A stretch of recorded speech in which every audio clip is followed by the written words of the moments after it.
Olá, alunos e alunas, meu nome é Marta Bellini e eu vou trabalhar com vocês nessa aula vídeo aspectos do livro Fundamentos Teóricos e Metodológicos da Educação Infantil, que é uma coisa muito especial, porque nós estamos falando das novas gerações. O que nós fazemos, nós adultos, quando nos deparamos com esse campo magnífico e complexo que é a educação dos pequenos? E eu começo aqui falando de Piaget.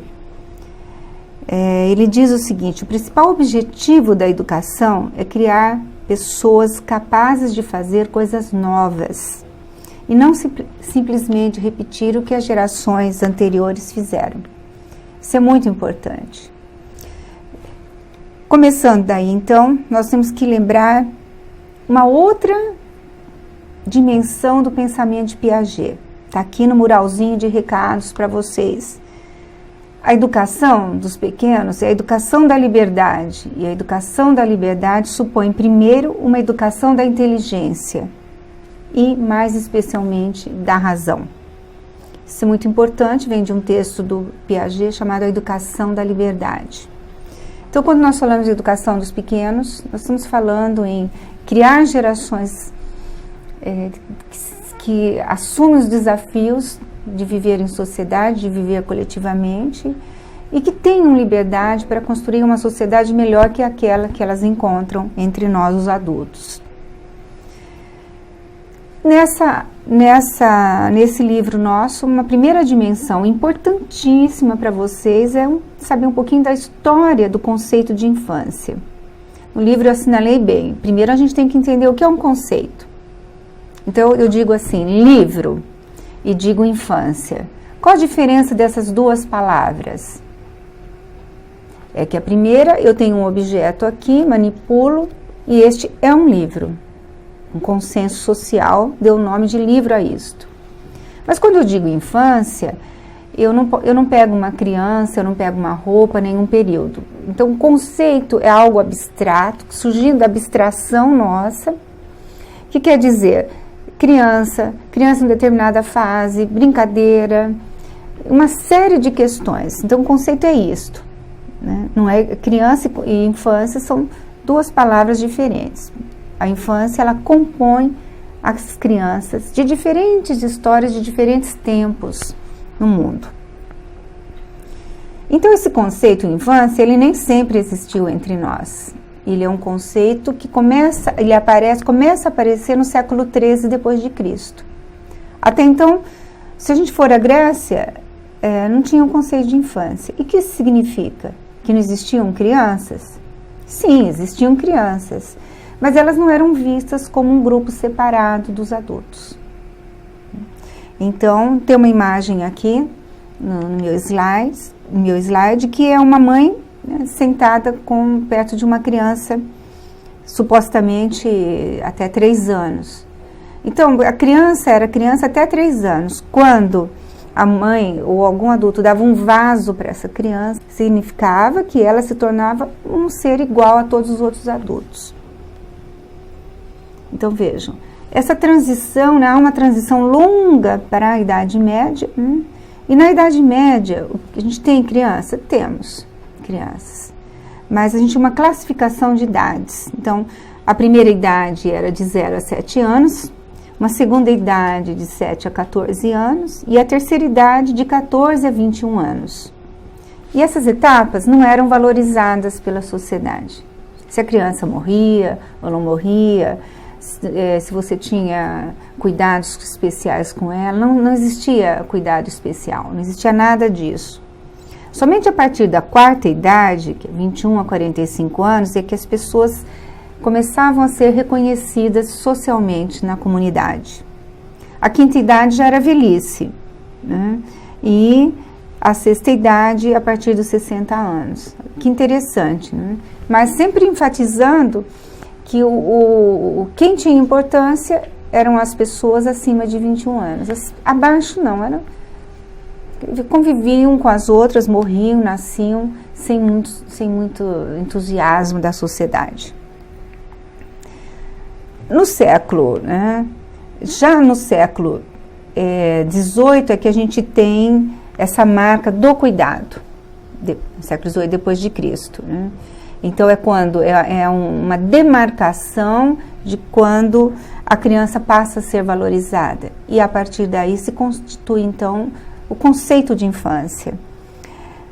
Era comum até o século XVIII o infanticídio, matar as crianças que estavam doentes ou que você não queria e cuidar mais, elas não tinham muita importância para a sociedade. A partir do século XVIII elas começam a ser respeitadas, e a gente já começa a ver isso historicamente pelas ilustrações, né?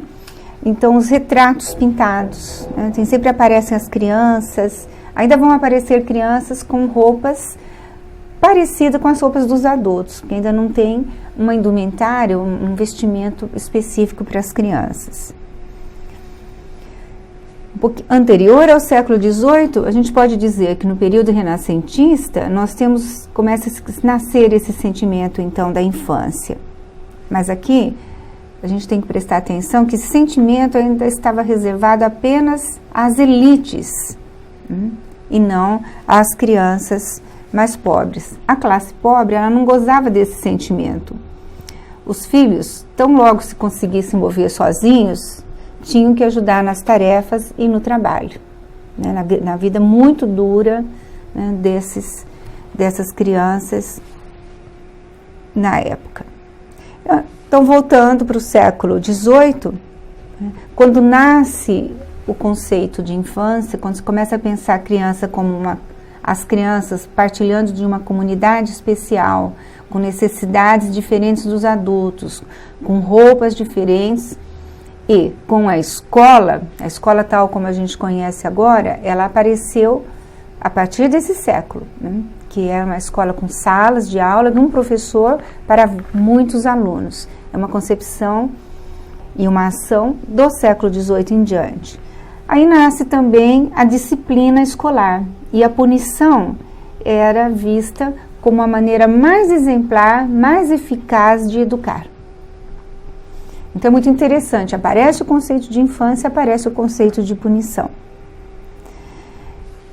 Porque aparece também aí a escola tal como nós conhecemos hoje. Então a nossa escola, a arquitetura da escola que nós temos, ela é a mesma arquitetura, né, da primeira vez pensada no século XVII. Então no século XVIII, todas as escolas que eram constituídas eram essas com salas separadas, em alunos separados por idade. Porque antes do século XVIII, os alunos não eram separados por idade.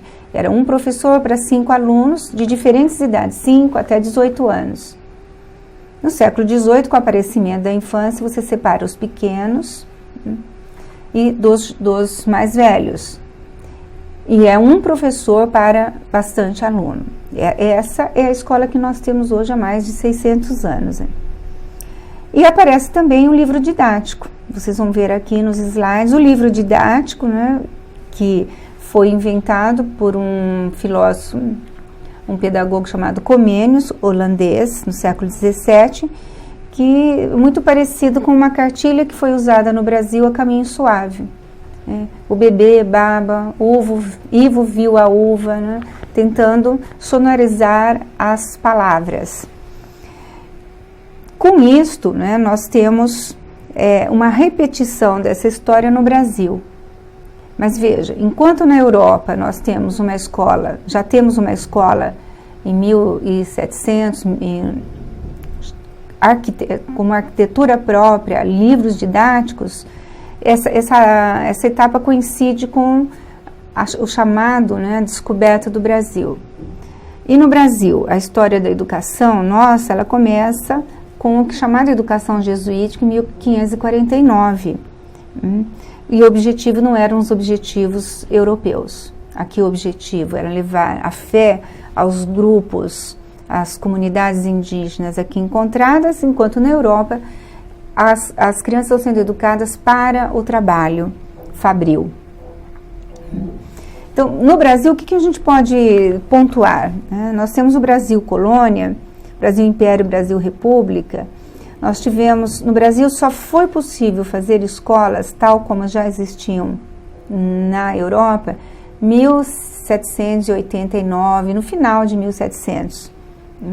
Era proibido ter escolas, era proibido alfabetizar crianças, era proibido ter jornal, era proibido fazer reuniões com mais de 3 pessoas, era proibido muitas pessoas se aglomerarem numa esquina para conversar. Portugal não deixava nada disso. Isso atrasou muito a escolarização dos adultos e das crianças no país. Nós temos, por exemplo, em 1889, a gente tinha, cada 10 mil habitantes, 204 estavam na escola. Cada 10 mil, 204 estavam nos bancos escolares. Em 1907, a cada 10 mil, a gente tinha 290 nos bancos escolares. Em 1920, a cada 10 mil habitantes, a gente tinha 410 nos bancos escolares. Em 1930, a cada 10 mil, apenas 500. Então, as escolas eram muito restritas.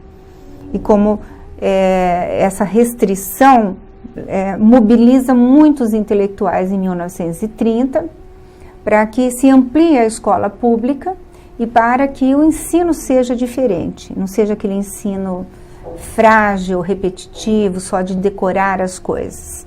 Então, no Brasil, nós temos ainda uma educação que vai se preocupar mais com os adultos, porque ninguém ia à escola, né?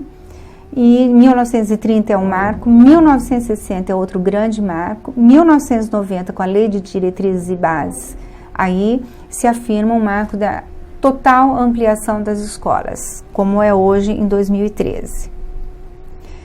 O que a gente pode dizer então da infância pensada pelas leis, da educação infantil? A gente pode dizer que foi tardia no país a constituição das diretrizes curriculares para a educação infantil.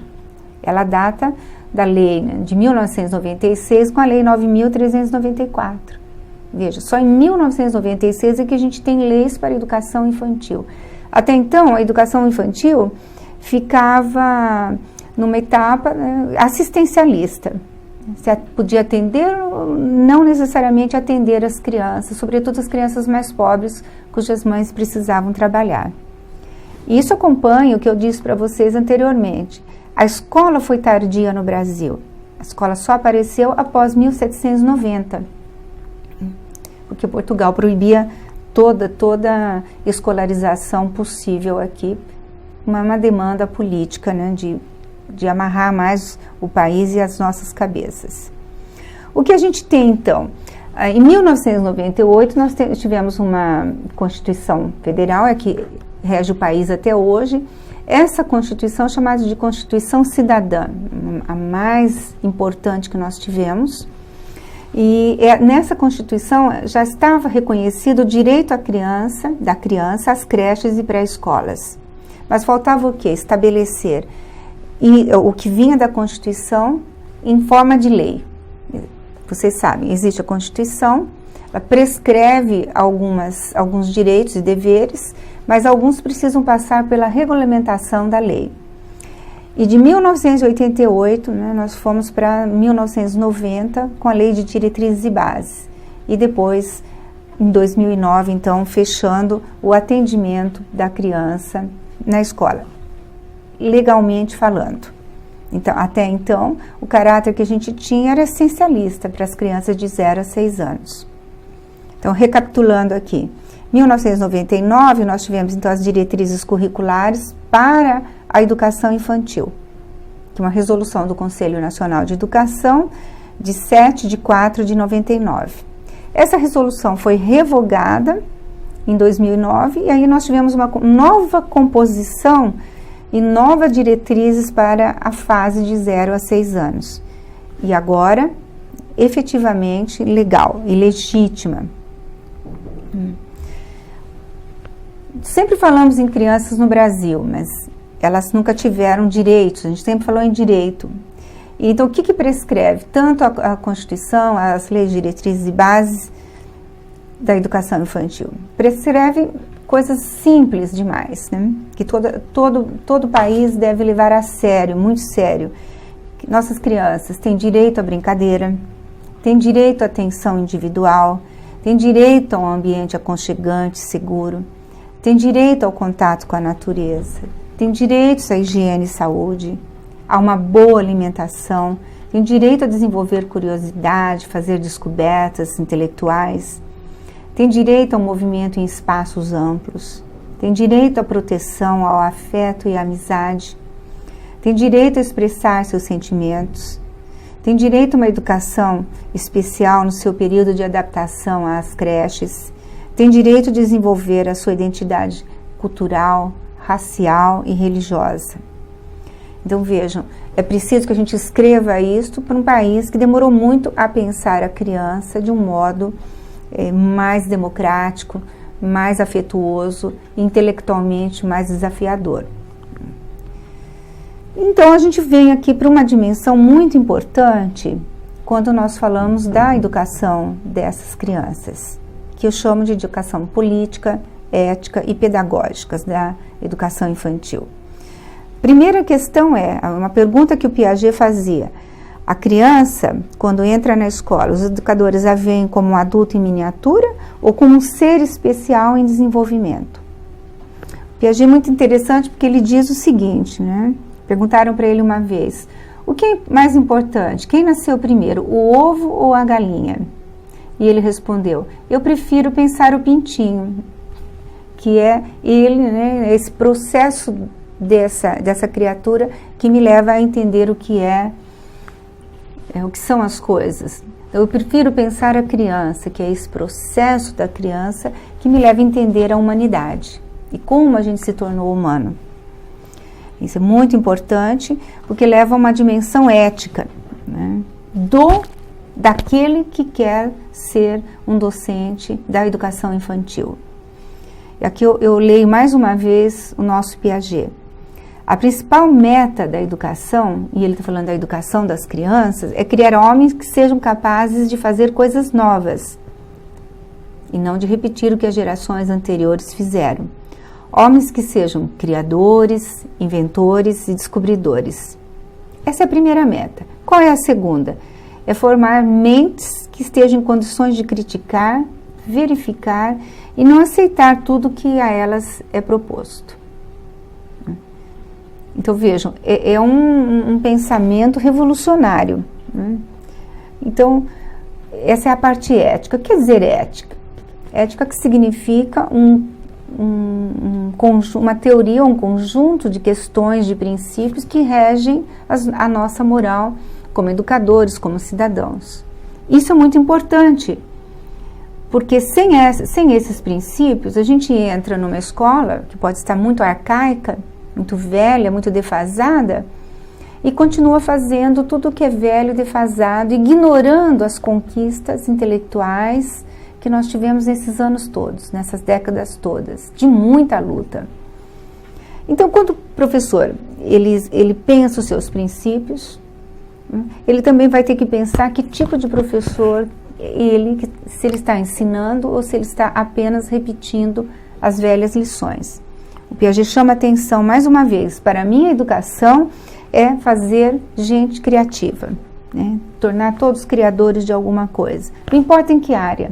Não vou fazer uma sociedade só de cientistas, vou fazer uma sociedade de bons pensadores em todas as áreas. Então, quando nós ensinamos, nós entramos com uma tradição secular de mais de 600 anos, entramos na escola e começamos a repetir. Abrimos o livro didático, falamos, contamos as historinhas, etc. Mas quando a gente faz assim, a nossa concepção é o que nós chamamos de concepção empirista, que a gente pensa que o conhecimento na cabeça do outro vai surgir se eu repetir muitas vezes, falar. Acho que muitos de nós fomos educados escrevendo bilhões de vezes, né? Meu nome é Marta Bellini, meu nome é Marta Bellini, meu nome é Marta Bellini. Isso não é produtivo para nenhuma criança. Não é produtivo fazer a criança repetir de 1 a 500 várias vezes. Para quê? Isso é só uma repetição. A isso nós chamamos de conhecimento cópia. E para o Piaget e para outros intelectuais da área, que estudaram mais de 60 anos essas questões, o conhecimento é uma construção. por erros e tentativas, mas ele é uma construção. E errar não é um problema para nenhum de nós. Errar é uma maneira de verificar o que se errou e expandir sua consciência na direção de outras questões. Então, o que eu quero dizer com isso, arrematando essa dimensão?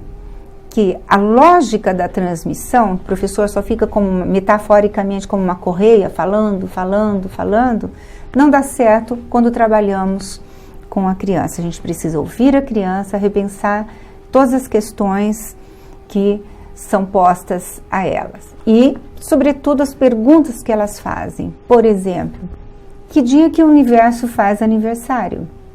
Quem foi a primeira mulher que nasceu? Minha filha uma vez me perguntou, mãe, de onde eu vim? Bom, eu tive que responder que era da minha barriga e etc. E ela falou, e você, de onde você veio? Bom, eu vim da barriga da minha mãe. Depois de 2 dias ela pergunta, mas e a sua mãe? Ah, da barriga da minha avó, Dona Benedita.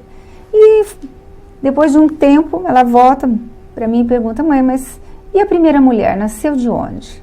Então, olha que pergunta fantástica, né? Então, eu vivo coletando perguntas de crianças. Então, o que isso quer dizer? Né? Que essa pergunta ela é importantíssima. O professor tem que escutar isso e pensar em todo o contexto que a criança, né, levanta para nós. Então, é como se a gente tivesse que ser um ouvidor das crianças. E a gente volta para casa todo dia pensando como que nós vamos responder, né? Em que caminho que nós vamos seguir para poder responder a criança. E nesse sentido, o educador, ele não pode ser apenas um portador da cultura passivo, que vai lá, abre o livro, ele tem que ser ativo, pensador, né? Quando ele se educa também com as perguntas das crianças. E aqui eu repito uma frase do Jung que mostrando como que o professor não pode corrigir num aluno aquilo que ele não corrigiu em si mesmo. Ah, você não estuda, você não faz isso, você não faz aquilo. A pergunta é diferente, e você, professora, você estuda? Você é bom no que você faz? Então, não corrija o defeito dos outros sem corrigir o seu próprio defeito. É uma boa questão para nós que vamos trabalhar com crianças. E, por fim, eu examino aqui o que é um educador unidimensional, o que é um educador polidimensional. Bom, o educador unidimensional é aquele que entra na escola, acabou de se formar, tem 20 anos, novinho em folha, e em uma semana ele já atua na escola como um professor de 100 anos. Ele envelhece em uma semana 100 anos. Ele passa a chamar as crianças de retardadas, ele não ouve, ele só usa o livro didático, ele se destrói em uma semana. Esse é o educador, né, que atende aquele arcaísmo da escola. Quem é o educador polidimensional? É outro educador. É aquele que ouve, ele vai para além dos limites impostos da cultura do ensino. Nós sabemos que a cultura do ensino ela é muito rígida, muito dura. E essa nova cultura de ensino ela é necessariamente interdisciplinar. Eu sempre digo que o professor novo é um andarilho de fronteiras. Ele lê tudo, ele quer saber de tudo, ele quer se instruir junto com seus alunos.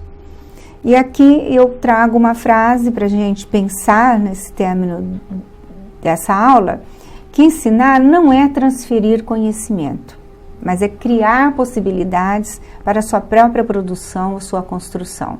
O nosso grande pensador Paulo Freire.